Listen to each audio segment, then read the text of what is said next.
Hey, Dan Passarelli here. As you know, I tend to talk about the Greeks a lot because I wrote the book on the Greeks, as they say. I talk about Delta, I talk about Theta, I talk about Vega, and guess what? Now it's time for me to talk about Rho, and it's time for you to start paying attention to Rho.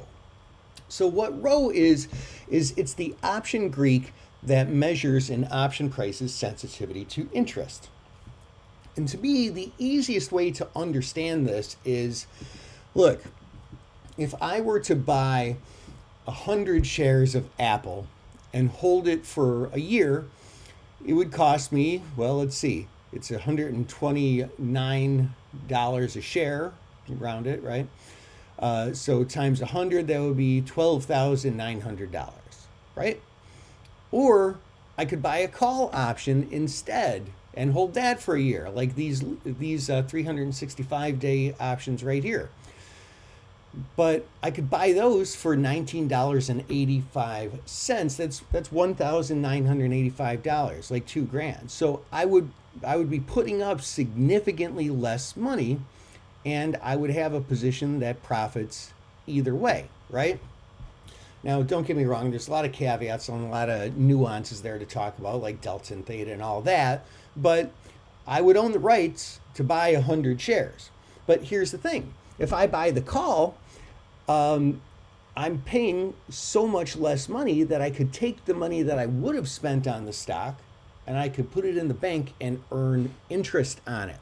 Now, in many years before now, interest didn't really matter because interest rates were close to zero. But as interest rates rise, it kind of becomes a big deal.